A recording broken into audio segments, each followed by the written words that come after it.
खास मेहमान इस वक्त हमारे साथ जुड़ चुके हैं चर्चा करते हुए। निरंजन पोद्दार साहब राजनीतिक विश्लेषक के तौर पर हमारे साथ जुड़ चुके हैं। डॉक्टर मिथिलेश जैमिनी जी भी हमारे साथ जुड़े हैं वरिष्ठ पत्रकार के तौर पर, और सहयोगी भी कुछ ही समय में हमारे साथ जुड़ेंगे। लेकिन सबसे पहले निरंजन पोद्दार जी, शुरुआत आपसे करते हुए,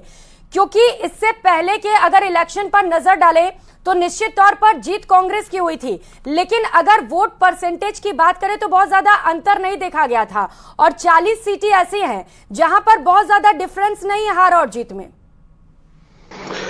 साथ में प्रियंका, आपको यह भी जोड़ना पड़ेगा कि जिस तरीके से पिछली बार जो कांग्रेस की कमान थी वो कहीं ना कहीं सचिन पायलट जी के हाथ में थी, और सचिन पायलट जी युवा जोश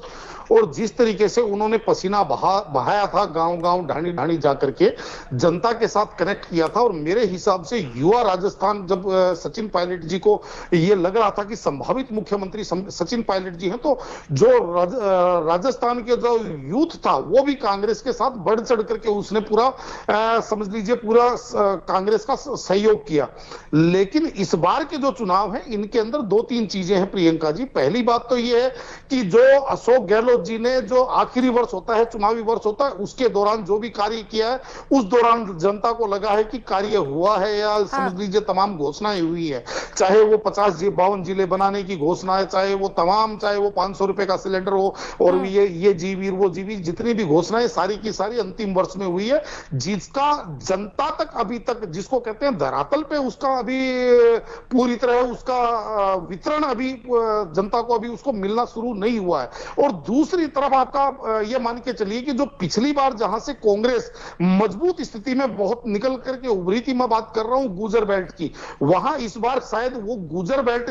के अंदर भी लोग पसोपेश में हैं, क्योंकि जिस तरीके से अशोक गहलोत जी और सचिन पायलट जी की जो अदावत है वो सबके सामने है। और आपने ये भी देखा होगा कि लगभग पूरा चुनाव कैंपेन बीत चुका है, लेकिन अभी तक भी अशोक गहलोत और सचिन पायलट जी का इन्होंने हाथ तो मिलवाया केंद्रीय नेतृत्व ने, लेकिन अभी भी इनकी एक साथ कहीं कोई मीटिंग नहीं हुई है। तो कहीं ना कहीं लोगों को इस चीज का पूरा संशय है। और सचिन पायलट जी के बयान भी आप देखेंगे बहुत नपे तुले और बहुत सदे हुए बयान है, और दूसरी तरफ अशोक गहलोत जी के बयान। तो कहने का तात्पर्य यह है कि वो जो समाज जो लामबंद होकर के वोटिंग करता है वो कहीं ना कहीं मेरे हिसाब से इस बार थोड़ा व्यथित है कांग्रेस को लेकर के। तो मुझे ऐसा लग रहा है कि जो इस बार का जो चुनाव है वो कहीं ना कहीं कांग्रेस चुनाव लड़ते हुए और टक्कर में तो रही है, लेकिन चुनाव परिणाम जब आएंगे तो आपके सामने एक समझ लीजिए बहुत बड़ा चौंकाने वाले परिणाम आपके सामने नजर आएंगे।